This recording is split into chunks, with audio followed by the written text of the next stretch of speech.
guys, it's Rolan. Today we talked to a repeated collaborator, Branden Taylor.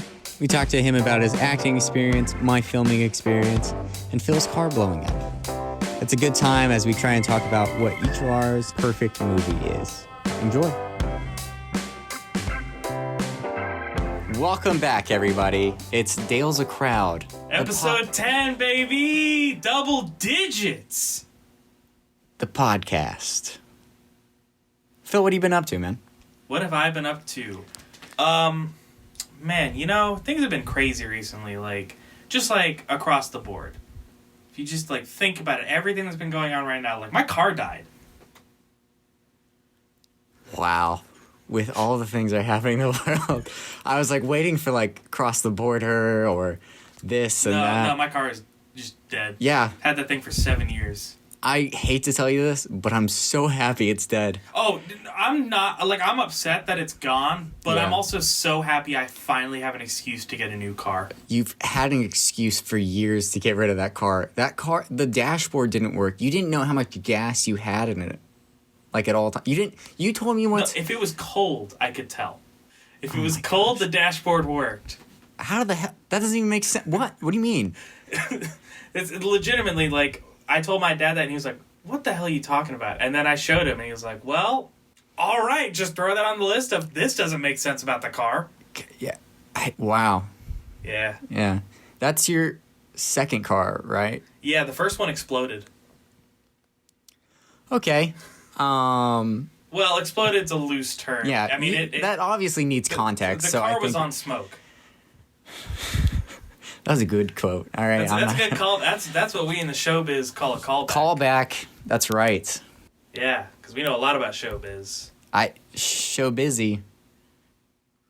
I'm just trying to match your energy. I'm trying. It's not working. I don't know how to. You see the drink I have in front of me, right? The listeners don't. Okay, well, I'll describe it. So it's in a hurricane glass. It's a Rainforest Cafe from Orlando glass. It's got a bunch of those, reusable ice cubes. Yeah, reusable ice cubes. They're, a bunch of different colors, and it's a big blue drink. I expected a more fancy straw. This is just your... This is your straws. Everything else I have provided except for the straw. I'm going to be honest. I'm surprised I still had straws. Oh, you got a whole pack. I don't remember the last time I used a straw at home. Really thrilling conversation. Just back to back, car exploding, and now we talk about straws. That's the world today, baby. That's what we talk about on this podcast. Yeah. All right, I'm hearing some muffling sounds. Should we bring our guest in? I think he's suffocating. He doesn't look good. I'm chilling. You speak when spoken to. Oh, you're right. Okay. You make. By the way, that's finally the rule of Dale. That's the third time I've said that to Branden. What? You may speak when spoken to? Yeah. Oh, Because I've said it... Hold on, let's take the mask off him. Hold on, just come here. Oh, my God. Much better. Whoa, there's two Rolans in this room? Wow. You get it? Because every time you make a movie and cast Branden, you just... I almost said Brandlin. I've been talking about Branden a lot recently. But Can we focus on our guest before we go into our own... Every time you talk about... Fuck, what am I talking about? I don't know. Yet. Every time you cast Branden as a character in any short you make, I casted him one time. No. Okay. In my new project... Yes, he's you. Mostly. It's also Nate. Oh, I did. It's also Nate. And also, it's also in Nate. First, in Atlas Complex, he was you. Yeah, straight up he was. And then, there was one more that we did. The one with the zombies. I was a dishwasher, though. That's Rolan. But no, there was one more. I swear there was... You had something between Atlas Complex and this one. No. Not with Branden. No. I usually... I make jokes about... Oh, no, it was the Eric Andre skit. Oh. Where he played Ralph Morrison, which was... he played Calvin Wright. Yeah, he played Calvin Wright. Wow, that's crazy. I guess I just see myself in you, Branden. I don't know. Thank you. I appreciate that. Save that for the hub. Yeah. Oh, okay. I never really... That's actually crazy you mentioned that. I've never really... Usually, Branden, you're just my go-to, because I know that I've just something known you for a about little you bit. that he Yeah. sees and he wishes he could emulate, so he just has you do it. Well, I know That's that pretty you That's pretty funny. Yeah. but I know that you worked in CVCC's like theater department, and you were. Yeah. I mean, I was just an actor. I was studying theater. That's lies. I've seen you do crew stuff. Yeah, me too. Oh, yeah. I did lights for... Yeah, I did lights for like we did 10-minute plays that our acting instructor wrote, because she's also a playwright, but... And we've mentioned that on the podcast. Yeah, that's the two friends night. Yeah, yeah. I forgot you guys showed up to that. Yeah. Yeah. Were you there when I was subbing in for... Okay, yeah, so you guys probably came first weekend. The second weekend, one of the actors messed up his leg, so they taught me how to skate, and I had to read on stage his lines. I think I was there for that, actually. Were you? I took Nate at one point. It was like one of the last shows that was there. Yeah, one of the... Yeah. Wait, so you just had a paper that you brought on stage? Yeah, I mean, I memorized Wow. all the lines, but, like, I was not... I had, like, maybe a day or two to, like, do it. Gotcha. So, his leg was messed up, so we couldn't skate, and then I had to just, like, read 10 pages of dialogue. Was that the dude who had like the Snapchat glasses? Probably. He had the long hair. I think so. Yeah. I think so. Yeah. Yeah. It was unfortunate, but it was interesting. But, Yeah. you gotta do what you gotta do, Definitely. I didn't know where to transition after that. No, but, I just wanted to see how long you went. That's all. Yeah, that's fine. What have you been up to? I mean, can we even mention what you just... Yeah, we can talk about it. Yeah, so... I mean, it's already been mentioned, so Oh, we should right, might as yeah. well. I never So- mentioned it by name, but I mean... Yeah. Is it still called the same thing? No. That was like a working title. All right, so let me just say, the title is called The Problem with Remembering. Yes. Wait, what was it called? Thank you, Phil. I get it. Because I forgot. Yeah, Yes. but the working title was admittedly bad. It was called Post-Verta Trolley. Yes. And Post-Verta is this, like, Greek figure about, she's, like, the goddess of past or something like that. And it's log line. Basically, it's about this guy who struggles with the past. And so he wishes that he could go back to when he was 15. Mm-hmm. So he transports back to when he was 15. The only problem was he didn't expect to see his 15-year-old self there. Yeah. And then, like, some chaos ensues, and there's some philosophy, which I like to use in my short films. Yeah. But it's cool. Branden was in it. He played me. He played... It was me and Nate. I don't know if I've ever really heard Nate be like, I wish we would stop talking about this stuff. Okay, admittedly, yes. The first scene, spoiler alert, Yeah. the It's a first good scene is like it. based off a real conversation I had. It felt like a real conversation. Yeah. Kudos to your writing for that scene. 'Cause Thank you. I it appreciate was that. Yeah. Yeah, you're welcome for my help in that. Yeah. Jeez. Let's talk about Cameron. Cameron's my main actor in this one. Cameron Yeah. did phenomenal. He did a great Yes. job. Cameron is one of my... I'm gonna just say this. He's one of my, like, favorite actors that isn't, like, in LA. I met him my first day in college. Oh, no. The first day of my second semester when I actually, like, took the acting class. Yeah, I remember 'cause- I walked in and... Like, he was the only one there. I was there, like, 15 minutes early, and he was just like, hey, man, like, you here for the acting class? I was like, yeah. And he was like, hey, I'm Cameron. Like, you're going to enjoy this. I was like, thanks, man. Because I walked in, like, as a writer, and I was like, I'm going to learn how to act here. So, whatever. But, That's a very Cameron... yeah, like, and his hair was, like, long. He had a ponytail. He had glasses. Like, he was... Wow. I could see that, and it's... Wow. It's crazy. It's crazy. But, yeah. I totally forgot about it, but Phil reminded me that we met Cameron on on Two Friends night. yeah, we met him. because afterwards, we were talking with the other actors, so we talked to Cameron, and he was like, "Yeah, we should do something or blah blah blah on this." And then I'm bad at networking, so most of us are, honestly. Yeah, it's but the worst. Thanks to you, Branden, I actually reconnected with him. I was going to film this thing called Horror Delivery. Mm-hmm. And it was like this horror comedy about horror. I did. I said I made sure to emphasize horror. Man, it's a shame that I'm just gonna edit it so he said horror. Anyways. But if I say it, but I don't say horror, I say horror. Well, so do I. Yeah, horror. Yeah. The thing is, you just said horror. Okay. So anyways, I say like horrible sometimes. Just With wait, what? Sometimes I say horrible. Yeah, I say that. You guys are the same person. Yeah, because like my parents are from New York, so like it like Jersey. Yeah. It has that like Anyway. It's so many. My mom's from Canada. You don't hear me going, hey, how's it going there, eh?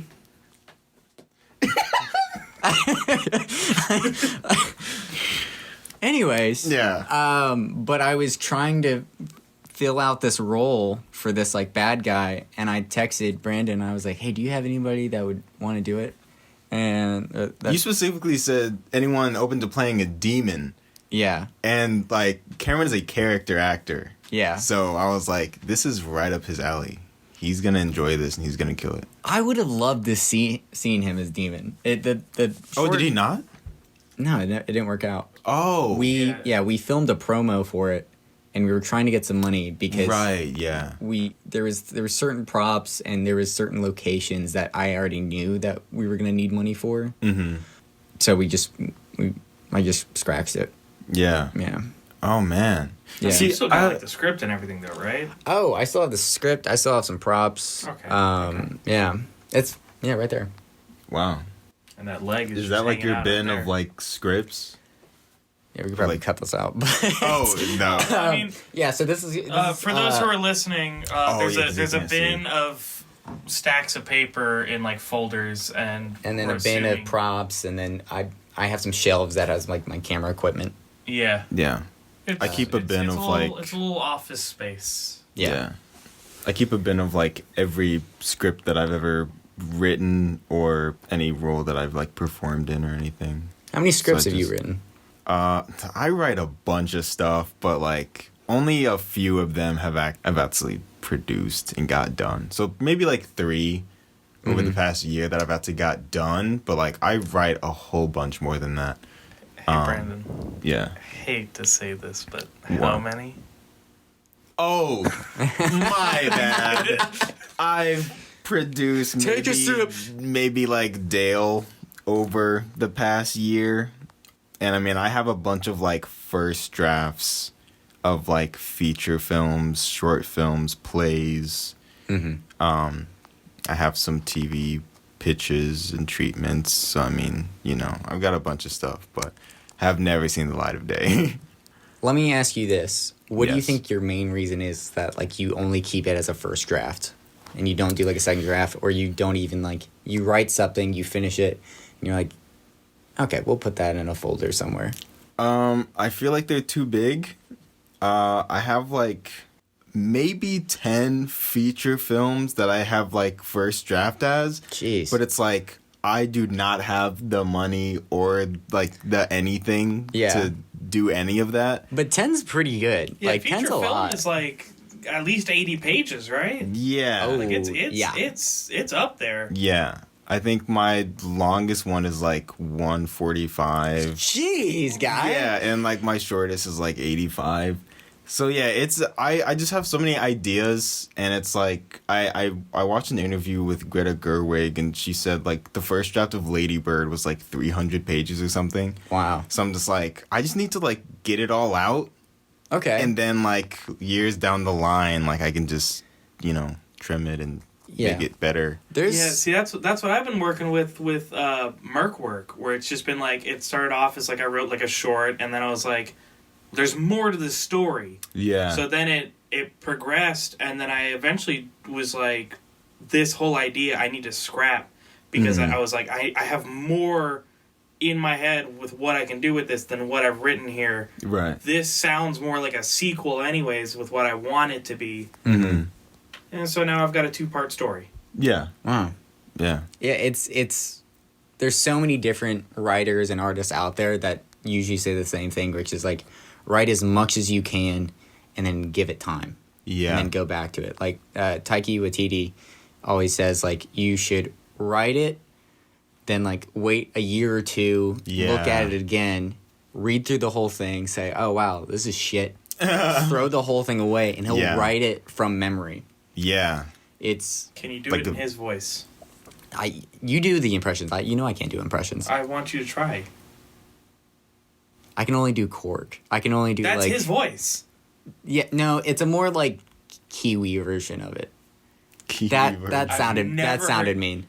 I didn't mean it that way. I just meant like it's more like soft. Tiki, but you know. Oh, did I? Taika. Oh shit.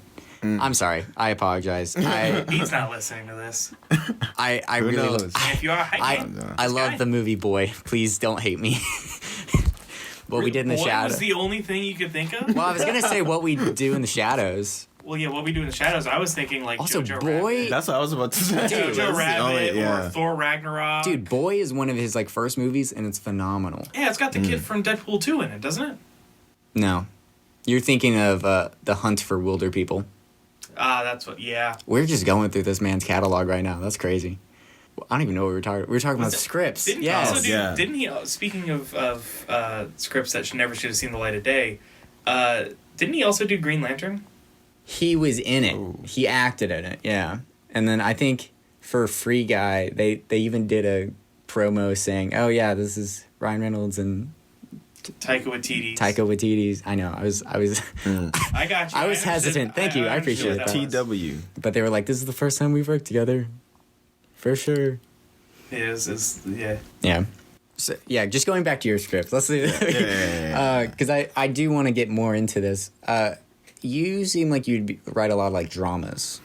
Yes, I have a very specific genre that I lean towards, like writing wise, and also just like as an audience member. I like watching a lot of like slice of life dramas, and like coming of age dramas. Like if there's any genre, it has to be mixed with drama for me to like be like, I'm probably gonna like this movie. Is it because like that's your way of like relating with it, or? Yeah, I like very realistic movies, and like, you know, the way that they're shot, I feel like it's really impactful to see it shot in such a way that like the camera disappears as you're watching it. Like you don't even feel like you're watching a movie. So it's like you're just watching stuff happen in real time. I think that's also why I like a lot of movies that are based on plays, like Fences, Rabbit Hole, Loose. It's like you're just seeing it like just happen, and it's not like, you know, I'm not like knocking on like fancy shots and like really cool cinematography, but it's like when you give actors like the space to just be the characters, I feel like it's really impactful, and I really like it. Have you seen 1917? No. Okay. See, and the stuff with that's a war movie, isn't it? Yeah, it's a really good movie. Like, yeah. I feel like war movies and like autobiographies, some of them I tend to just not be so interested in. Really? Yeah. I feel like a lot of those are just like really intense.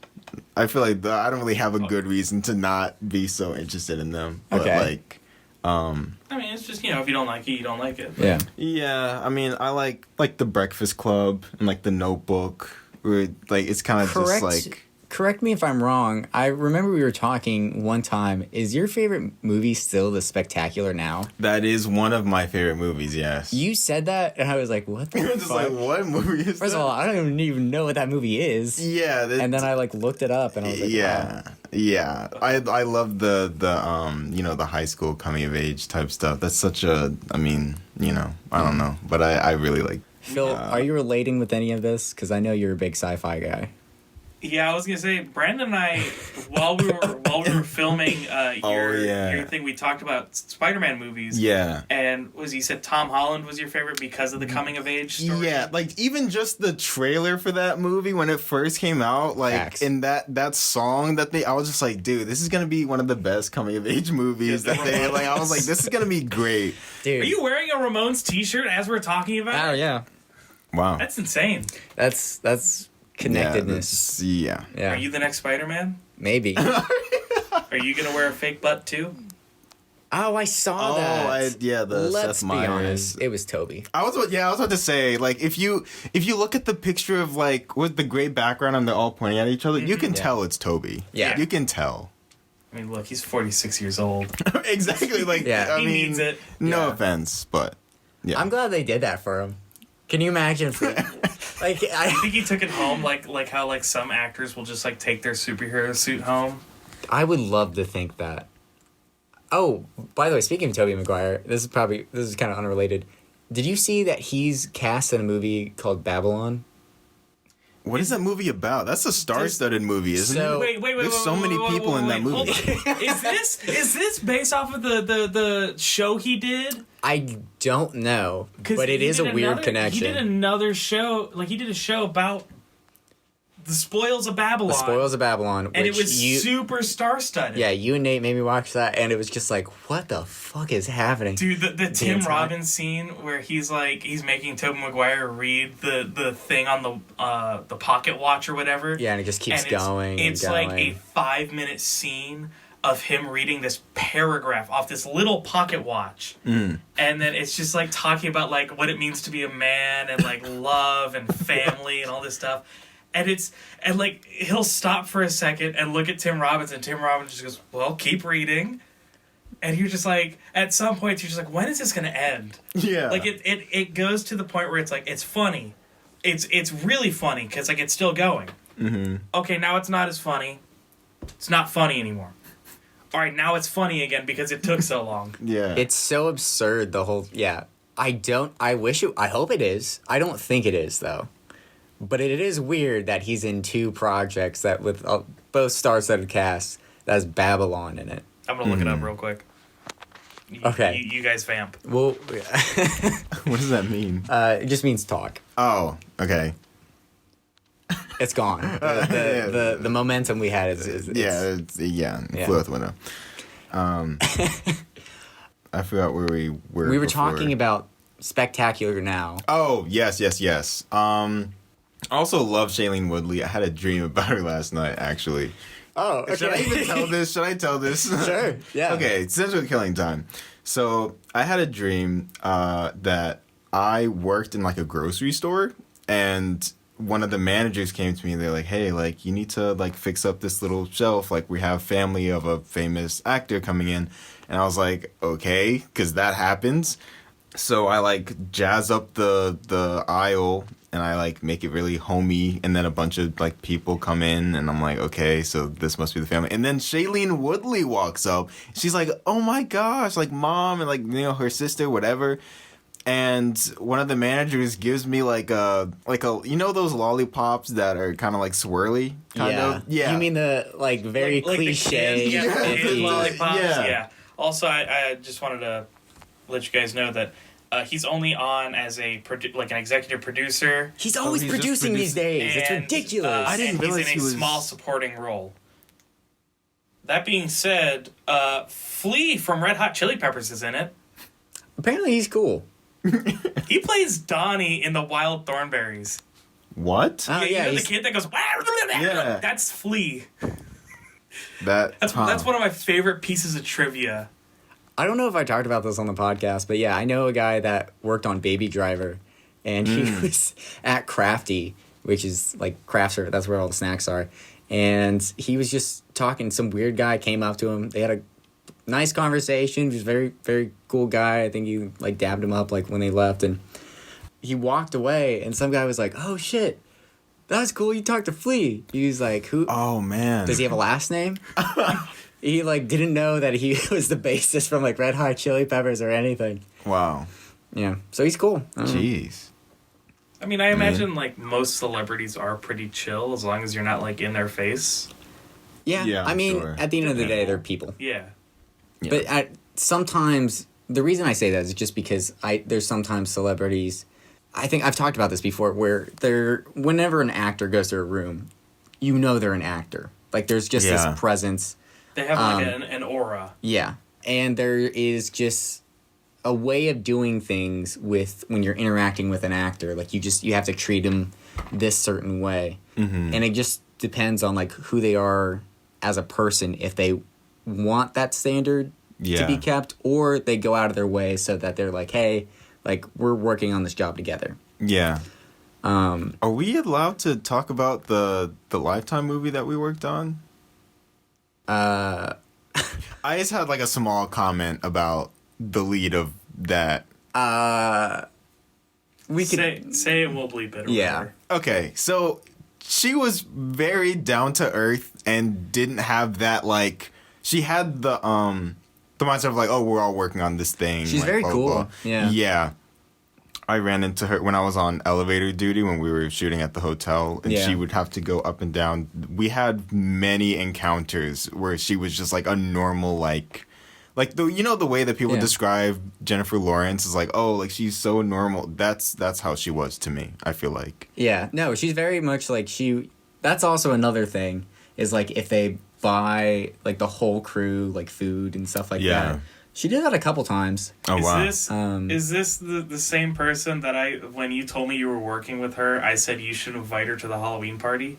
No, that's something else. Oh, that's a shame. No, this is for Buried in Barstow, which is this Lifetime action movie. Apparently, Lifetime has also done a horror movie that they're coming out with. Lifetime is trying to like reinvent itself, and I'm for it. I think it's cool as hell. I think she was under like a new like deal with Lifetime. Yeah. And this was like the first movie of that. Yeah, I think so too. Yeah. Anyway, See, now I don't know who we're talking about. I know. Let's not say her name. Like I said, I'll bleep it. Yeah. Angie Harmon. Yeah. Yeah. Angie Harmon. Angie Harmon, I've never heard of you before. Watch her Conan interviews. She's pretty cool. I've heard of Conan. We've all heard of Conan. Yeah. Oh my gosh. Yeah, Cone Daddy over here. Yeah. So I had an idea for when we promote The Problem with Remembering. I thought it would be funny if I dressed up as Conan. Yes. And I would only be referred to as Cone Daddy, which is a reference to his podcast, which is a very dumb joke. Oh, wow. But it's also like, why the fuck would you say like no matter what, it's like because it's a riff on Bone Daddy. Yeah. No, of course. Didn't know that. And then I was probably gonna have. I couldn't decide if I wanted Patrick or Phil to be Andy.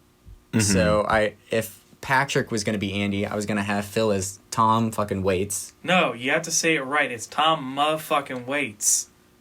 Tom motherfucking Waits, and then I would have Cameron on, or I would have Phil as my Andy, and then Patrick would just be a really bad Jack Black impersonator. Oh, wow. You'd have to see Patrick's face to know what we're talking about. I know Patrick. Yeah. It's for the podcast. Oh, right, you're right. Yeah, but look, everyone knows Patrick. Didn't you use Patrick's picture as, like, part of the thumbnail for episode 4? Yeah. You make everyone's face on the thumbnail for their episode. Did you do one for Nick? I've been filming. I've been busy. I know, I'm just asking. No, I haven't yet. Oh, yet? Okay. I will. Okay, because I don't have a whole lot of pictures of Nick. He's a man of mystery, international man of mystery. I've talked to him many a times.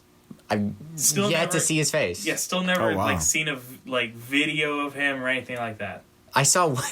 No, that's crazy. I have seen a video of him, but it's got a mask over his face. Wow. Because he was working behind a camera. Oh yeah. Anyways, we're talking about old stuff. Yeah, I guess. I don't know. It's not that old. Yeah, you mentioned Jack Black.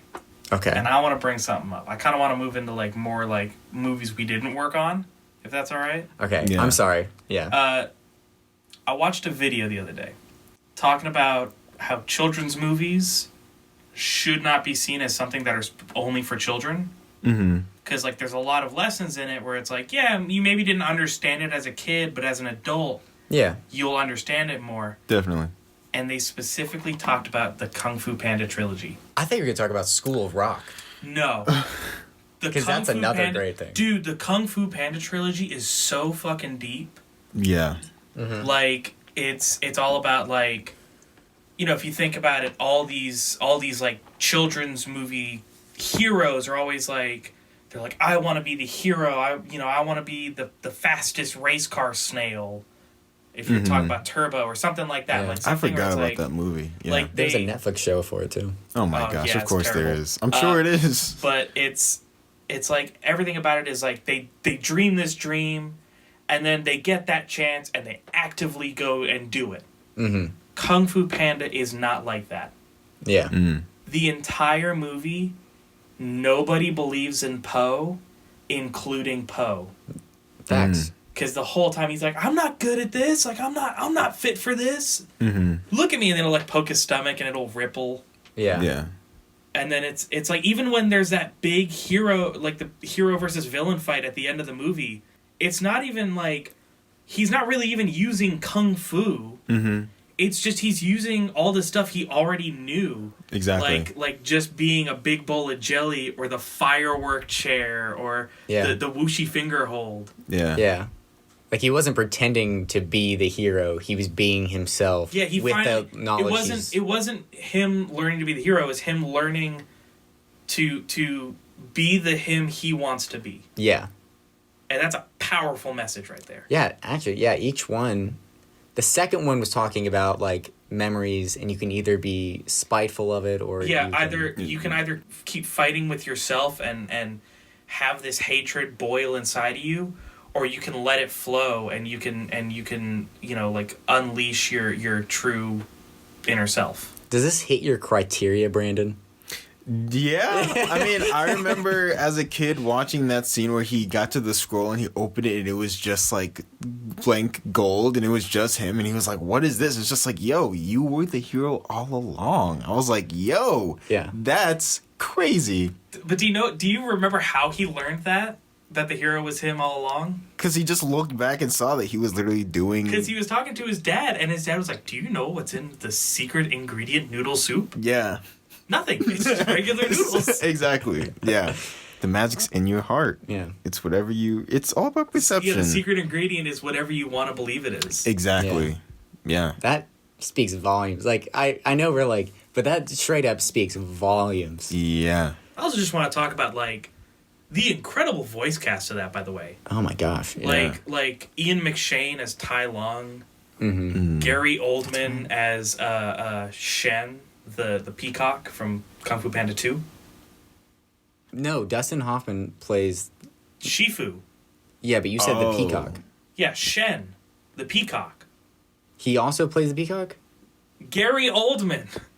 Oh, okay. I didn't hear you say Gary Oldman. I said Gary Oldman plays Shen. Oh, I didn't hear that. I'm sorry. Audience, target Rolan. Jeez. Dox him. Damn. On your own podcast. Dude, this happens like every episode. I just Every episode I have to shit on Rolan. It's part of my criteria. Yeah. Wow. His car just blew up, so I just let him have this. Wow. It didn't blow up. The last one blew up. This one just died. Whatever you want to say. My sheets got cold in the car. What? The food, not the blanket. Oh, I was thinking this. Yeah. Yeah. All right. Well, let me ask you this, Phil. What's in your opinion, your perfect movie? I've talked about it before that like I think that this is my favorite movie, and it's a movie that has stayed on top for the last 30-odd years. Yeah, I already know it. I just wanted to bring Jurassic Park. Yep, there it is. It is. Right. It is a pinnacle in filmmaking. Mm-hmm. It is.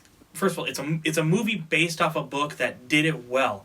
It didn't exactly follow the book because the book was super fucking dark. Mm-hmm. The movie was like very Spielberg, lighthearted, but also like has its scary moments. Like this movie as a kid, certain scenes scared the shit out of me.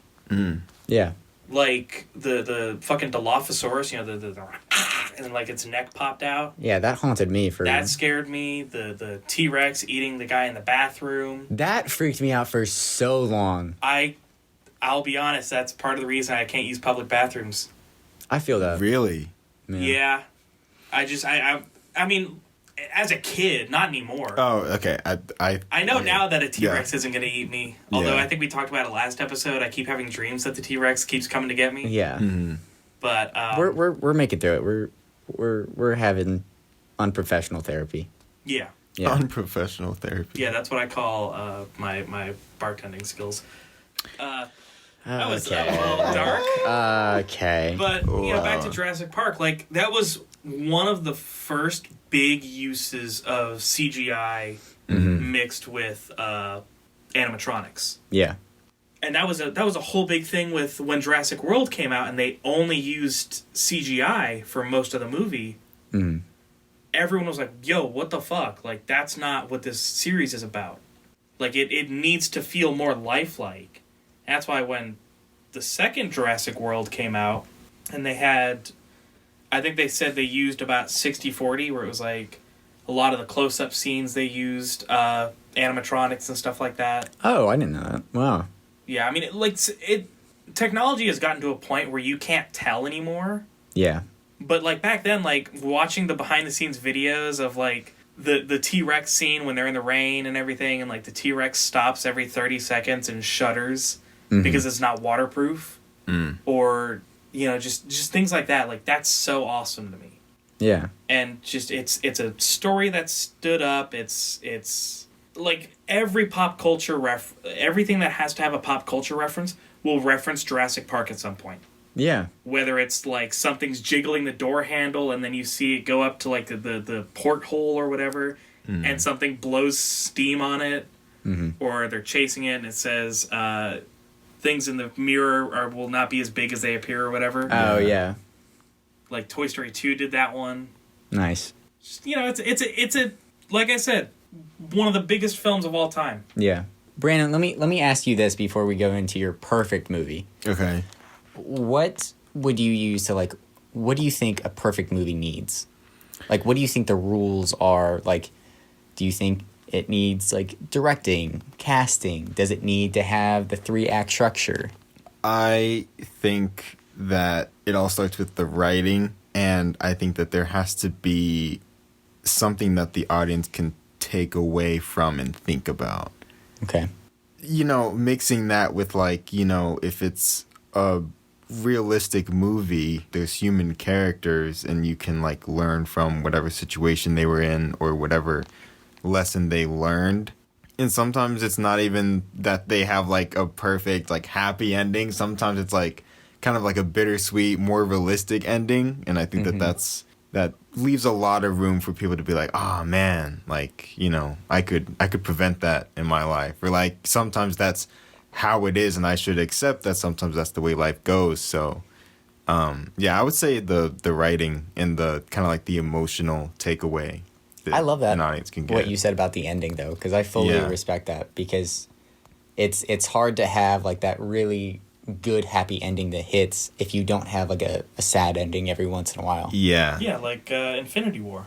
Infinity War is a great example. One of my best examples for it is because it's like, it's the first time really ever you ever see a hero lose. Yeah. And, like, that's how the movie ends. And it literally ends on, like, the villain with a big smile on his face. He's like, I won. Yeah. No, that's a great example. Actually, Also, I have a question real quick. Okay. For both of you guys. Okay. What do you guys think is a necessary evil for like a good movie? Like, what is something you wish they didn't need, but they need it, because if not, then it's not going to make sense? Okay. I don't think I fully understand the question, but I'll let you answer. Well, I mean, I've got one in mind if that'll help. Yeah. Like, for me, it's the MacGuffin, like the item that they need. It's like sometimes it won't make sense to be in the story ever, but it's like, well, we need it because we need something to tie these people together. Like, why does the hero and the story villain forward? Yeah. Like, for example, the Dragon Scroll would be the MacGuffin, because that's what Tai Lung wants. Yeah.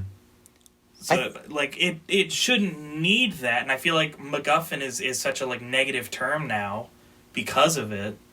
Sometimes I do get angry of things, like the MacGuffin, or like Chekhov's gun, or this and that, or having the hero fall briefly, or just like them getting an argument beforehand, just so, like, we all know, like, oh, they're gonna get, together and be friends, like, right after.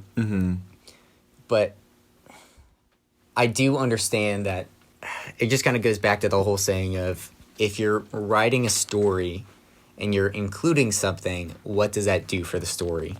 You know, like, what's the purpose? Like, if you're going to include a weapon, what's the point of just saying, like, isn't this weapon cool? Like, you have to use it. So sometimes you just kind of get tired of knowing that there are rules, like, where you have to, like, you know that you just have to do this. Mm-hmm. But they come from a reality of, like, you genuinely have to do this. I think some genres, like, need to have a certain type of evil. Like, one thing that I really don't like is, like, in adventure movies where, like, let's say there's 3 people, and, like, when they're so close and there's, like, a setback, there's always one person that's just like, oh, you know what, we shouldn't have even done this, like, this is so dumb, we need to go back, like, just give up. And then they get saved, and then it's just like, okay, let's do this, let's go back. It's just like, I don't like it. But That guy's a I feel like when you're doing an adventure thing, you kind of have to. That's part of the structure. That guy is you, Rolan. I hate to tell you this. What are you talking about? Hey, you want to play hide and seek in the dark? No, I really don't want to play this anymore. Phil, That's our adventure. But Phil, we literally had a conversation about that, like, last week. Not on the podcast. Wow, this is. I mean, yeah, but that doesn't. It, like, I'm kidding. I know, but it doesn't, like, come off. Okay. No, it's a bad example. Fuck you. It is a bad example, but I wanted to flesh to you a little bit. Okay. But I mean, that is a good one though. Like just having, like, downer characters, honestly. Yeah. Like, because there's also the character of, like, you know, it's always like they're explaining, like, the leader's explaining, like, this is this thing that's gonna kill us. Mm-hmm, Either it kills everyone or it kills just the people in this room. Yeah.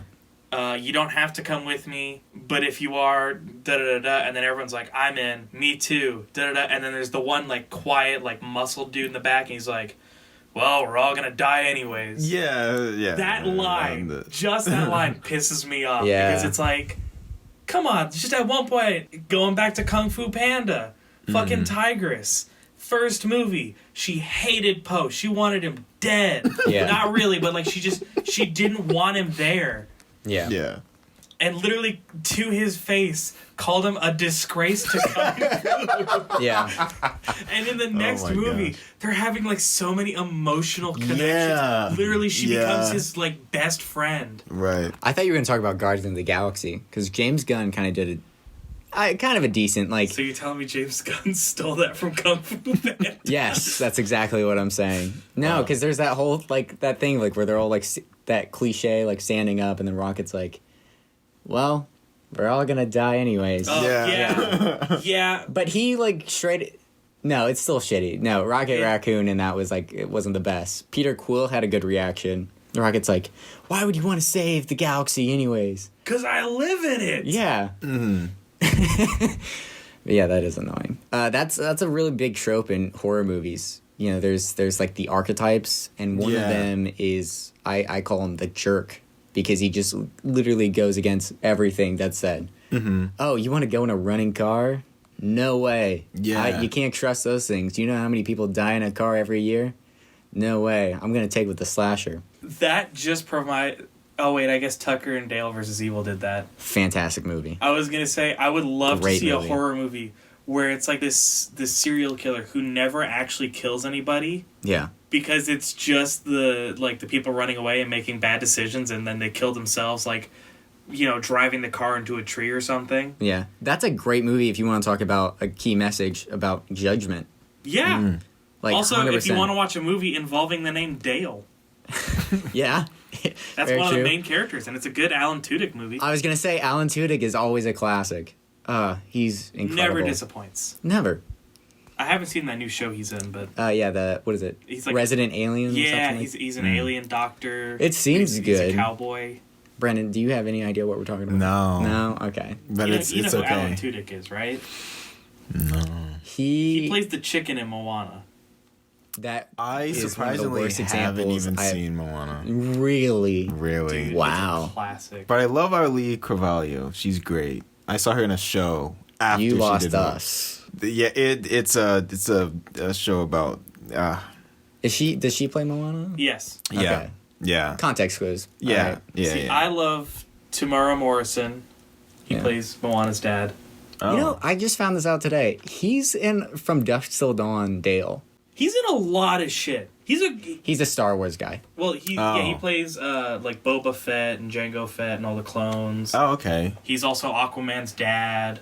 Oh, what the heck? I said, he's done a lot of stuff. You look at him and you're like, I've seen that face before. It's so generic, literally because he's the clones. Mm-hmm. But like, well, okay, wait. First of all, you can't just say, not generic. Look at that guy. He looks generic. Not because he doesn't. Generic was the wrong word. It's just you see him in everything and you're like, I recognize him. Yeah. It's like if someone who didn't know about Danny Trejo watched like any movie. Yeah. You're like, oh, I've seen that kid somewhere. Yeah. Wait, speaking of movies, we didn't talk about it. What's your perfect movie? Oh yeah. Yeah, I would say off the top of my head, The Spectacular Now comes to mind. Really? I think it's one of the handfuls. It's one of the handful of movies that I really like. It has the high school coming of age aspect. You know, Sutter trying to apply to college. He doesn't really know what he's learned all these years. He's been the party guy, had the perfect girlfriend, whatever. And then everything is kind of messed up when they break up, and he's in this like weird new thing, meets a girl that he hasn't talked to for 4 years, and just like starts learning about her, and he's just like changing. She's pushing him to go outside of his interests and all this other stuff. And but I mean, I don't want to ruin it, but you know, by the end, spoilers. Yeah, by the end, when she's going off to college and he's not doing anything, it ends on a note of like he needs to let her go because he still needs to figure himself out, and he doesn't want to hold her back. Just the growing of someone and understanding that sometimes people are here for a little minute and then they leave, and you just have to. That. Yeah. That is a good message, because that is something that people deal with. Everyone deals with that. There's I think Miles Tellers is an amazing actor. Whiplash was phenomenal. Yeah. There's something about that pursuit of perfection that's so cool to see, because it's such an impossible thing, but so many people try their best to get there, and they'll fight, and they'll get in a car crash and still make it to practice. And That's the one with J.K. Simmons, right? Yeah. Yeah. It's a good movie. Fantastic movie. It's a messy pursuit. Perfection. Yeah. Black Swan is another one of those like perfection movies. I have yet to see that movie still. I've seen bits and pieces of it. Like, if you're gonna go into it being like, ooh, I'm gonna see like pretty women dancing, that's not what you're gonna get. Yeah, no. Yeah. Awesome. I knew nothing about it, and that's how it was described to me. You thought it? Dancing. Who the hell told you it was that? Some people at Western. Okay, fuck them. Okay, first of all, that is a terrible description. That's why I was there. Really threw you off track with that. Black Swan is definitely more of like, how do I put this? I thought that was like a psychological thriller. It is. Yeah. I was gonna say it's more of like a directing focus movie. Who directed that movie? Do you know? Really just put me on the spot. Oh no, I didn't know. I didn't know if anyone knew. Phil, can you look that up for me? Because I feel like that director is like known for like. Gosh, that's killing me. I'm not sure. I feel so bad that I don't know it, but the whole entire movie, you feel like this pressure that the main character is feeling. Yeah. And it just builds and builds, and then there's like some trippy moments here and there that gets me going. Yeah. Like I like that through and through. It's still that tale of perfection, and there's this realness, even though there's some surreal things happening around it. Yeah. And then it has honestly one of the most beautiful, amazing, bitter endings I've ever seen. Darren Aronofsky. Are you how did I? Yes. What else has he directed? A lot. That's what he directed Mother. That's the movie. Requiem for a Dream. Yes. I saw Mother the other month, and that was he's doing that new Brendan Fraser movie, The Whale. I haven't heard anything about that actually. I didn't even know he was still acting. To be honest, that's the thing is he made a revival. Yeah, he's just now getting back into like acting in like movies and stuff like that. This is his like first one back. Crazy. Well, he's been doing Doom Patrol. Well, yeah, okay, but that's like small television acting, and it's mostly voice acting. No, he actually acts in it. Oh, is he like in the suit? I don't know 'Cause I if he's know in the he street, but he does I do know some he does. cameos. Yeah, that's the thing. Is like I know he does like some of the live action stuff, but it's mostly voiceover. Mhm. If I'm not mistaken. Yeah. Also, he rocks a cowboy hat, Oh, Yeah. and he I know what he you're talking loves about. playing Switch. So I feel like that's some fun things. Like Nintendo Switch? Yeah, Huh. Cool guy. yeah. He's a terrible thing that happened to him, or things. Yeah. Just a list of things that happened to him. Just That why he's been out of acting? Did stuff happen to him? yeah. Yeah. So when he was filming, I think it was the third Mummy movie. Mhm. He spent basically every second he wasn't on camera was basically he was held together with like duct tape and wrap, just because he was doing so much physical stuff. Oh. And he was getting hurt, and then Yeah. he got assaulted by a producer, Dang. and basically he talked about it, and then he ended up getting blacklisted from Hollywood because Wow. of it. And then his Yeah. wife divorced him, and so then he had to start paying alimony. Mm-hmm. Just like Jeez. How long one ago thing was led this? to another, huh? How long ago was that? Early 2000s? Yeah, this Early like 2000s. mid 2000s. Man, yeah. It was like Oh, no, you know what? It was probably late because he also Yeah. did that Journey to the Center of the Earth movie. That's- I think that was one of his That's last Yeah, I one was of saying, the that was two one of his movies I know last him movies. from. Yeah. Yeah. because he did Looney Tunes Back in Action, Fantastic movie. Monkey Bone, Furry not great. Vengeance. Oh my God, that was his last movie. That was his last movie. That was his last movie. I think so. Oh 'Cause my that was, gosh. That was the last movie I ever saw him in, was Furry Vengeance. Yeah, that was the last And I movie think saw I think him in. literally that was like the reason it was called that is just because it was like, all right, yeah, get out of here now. Yeah. Wow. This is our Furry I- Vengeance. That's messed up. Can't believe you remember that movie. That's insane. That's literally the first because I remember watching the what was it, Journey to the Journey to the Center of the Earth. Yeah. And then we watched Furry Vengeance with my family, and I was like, yo, that's the guy that was whatever.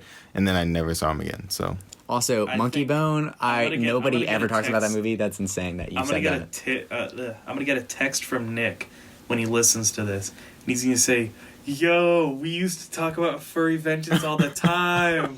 It just brought back a core memory."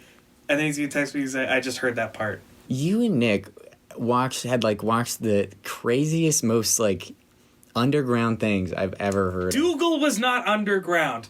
Everyone, do you remember Dougal? Dougal. Yeah. I had, guarantee you, if you went to the video store all the time, you saw the cover.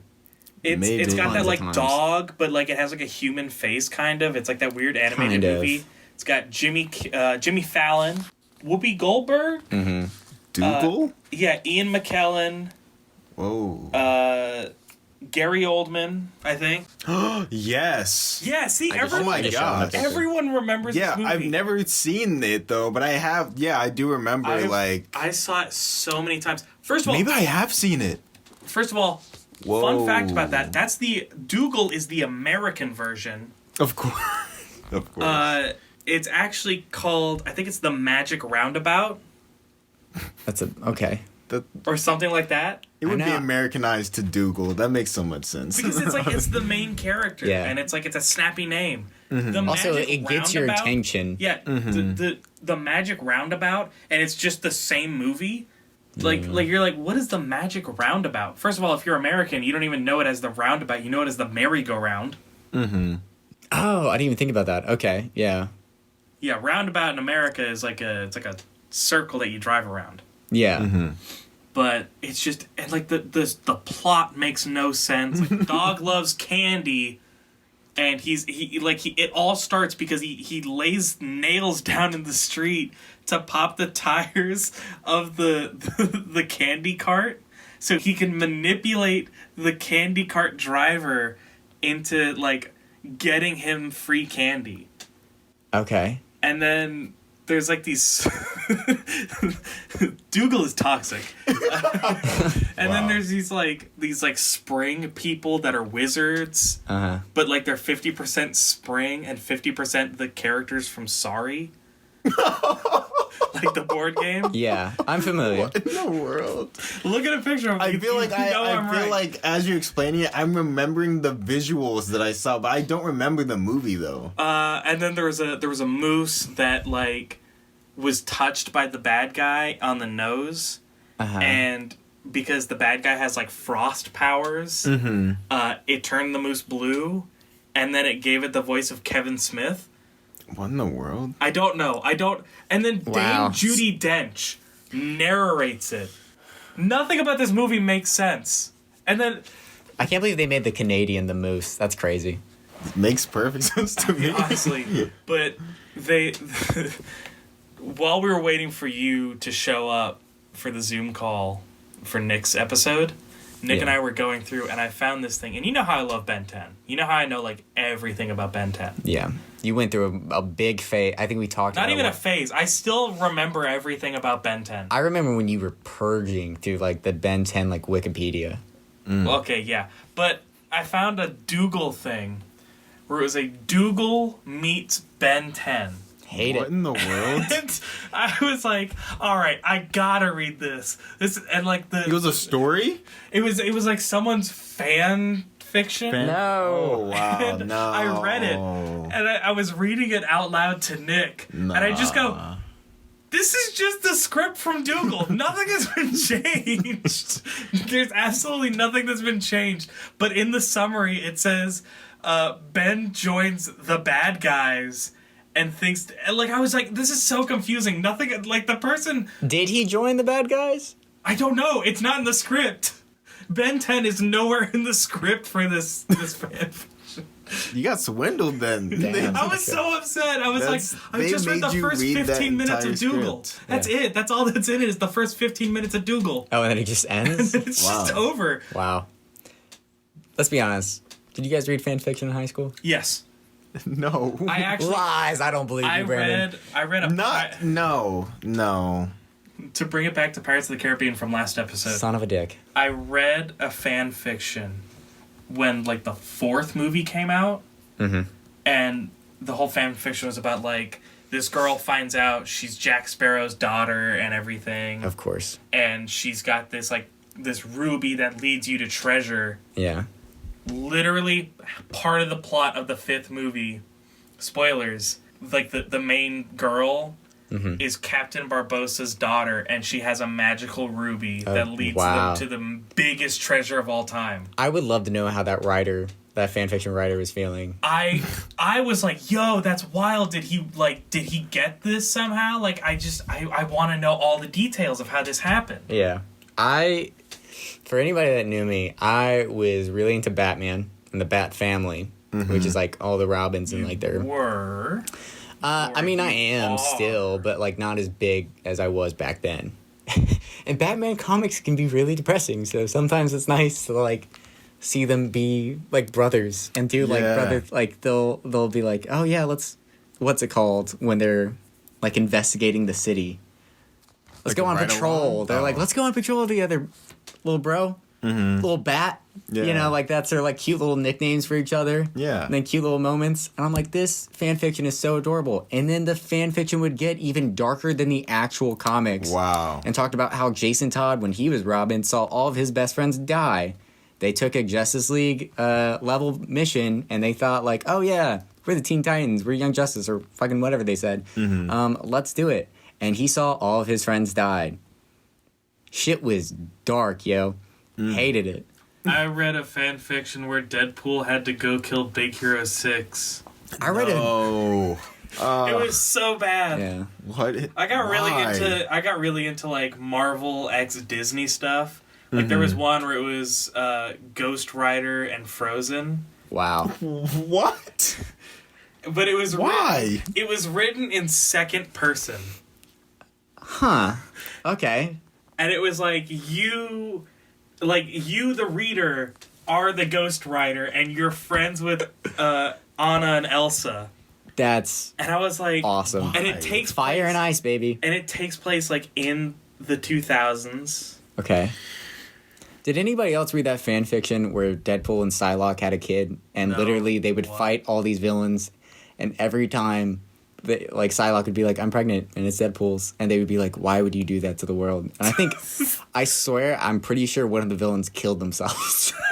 What in the world? Fan fictions are crazy. Dude, I really wanted to start getting into fan fictions, but just writing the most like obscure shit. Yeah. Like just like just stuff that doesn't make sense. Cause like Dougal X Ben 10 really inspired me to start getting into like more like Write it. like what's something that's so crazy? Pirates of the Caribbean X The Punisher. Let's do it. I would want to watch like or read, I don't know, some crazy shit like Thanos went gardening with what's her name, Strawberry Shortcake. Oh, what? Oh my! I don't know why I was thinking Pocahontas, because I was like, I would really love to see Thanos talk to the tree. Yeah, that'd be cool. Remember how you like wrote drama scripts, Branden, and you were like, "Yeah, I'm an artist." We're like equal level artists here. Yeah, You write yeah. like feature films, and we're gonna start writing non-sexual fan fiction. Oh my gosh! That's the rule. It Yeah. has to be non-sexual. Yeah, Jesus. This is ridiculous. yeah. Yeah. That's how it goes, man. Yeah, I understand. So you got any like cool projects you're working on? I mean, I don't know if you remember whenever we first met up years ago, you were pitching Atlas Comp. I think you initially wanted me to be anxiety in that before. Maybe. Yeah, something like that. And I told you something about like I wanted to do a script about like dreams and how we can be like changed by how we perceive our dreams or something like that. Mm-hmm. You probably don't remember this, do you? Nope, got you. But yeah, that, I mean, I have like a bunch of drafts of stuff, but sometimes like I get like, what's it called? Carried away.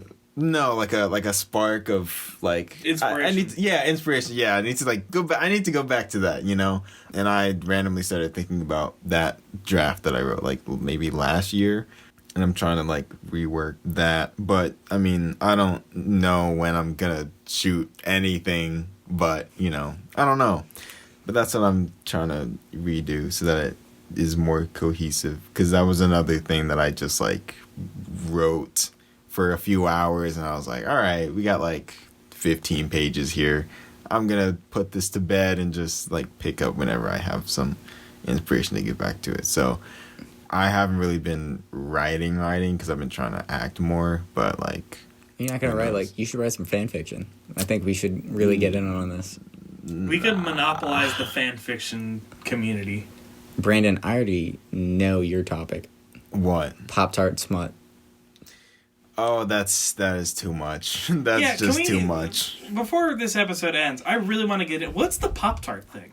Oh, the Pop-Tart thing? Like, Well, what's like, my thing with Pop-Tarts? Well, like, everyone talks about it. It's like, yeah, Branden, he was like, you know, he's the prom king, and also he loved Pop-Tarts. And I was like, How is prom we king don't have still?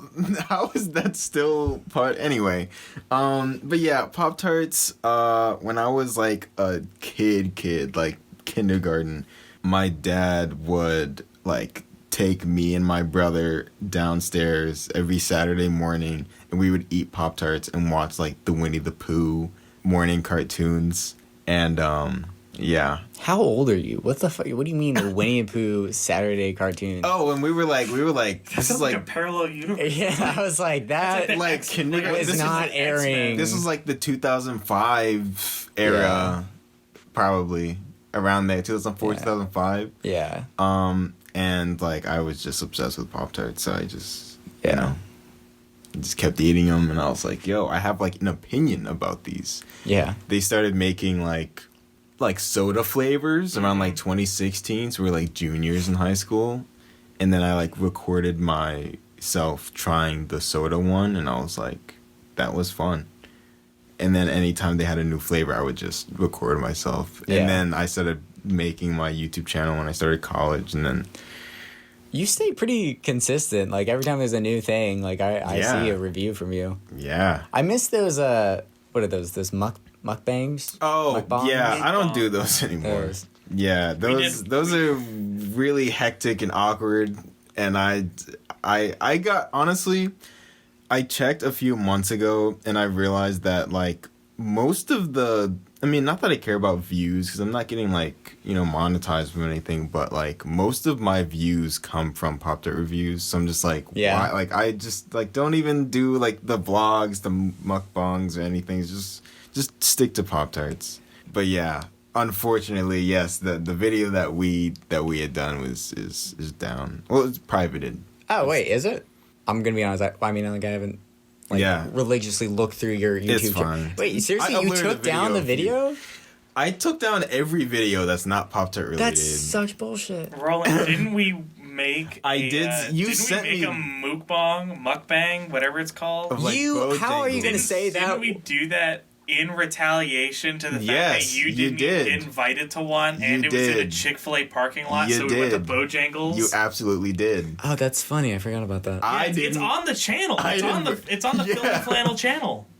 Oh yeah, that's right. We said we were gonna put that. Yeah, I remember. Yeah, and we even had we had a whole contest where we were gonna see like who's the better editor. Yeah, and it was gonna be between you and me, and I just never did it.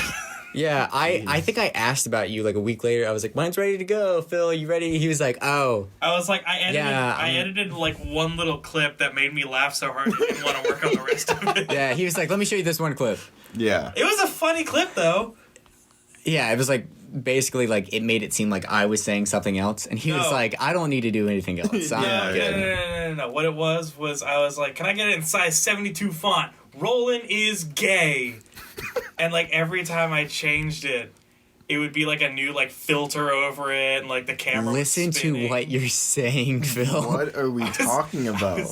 It was like the context where you said like you can suck on a straw really well or something like that. Wow. This is not making the cut, is it? Nope. Nope. I'm taking that video down now. I didn't realize that. That's crazy. Wow. Man, that really brought down the room. So, Roland, we never asked you, what's your perfect movie?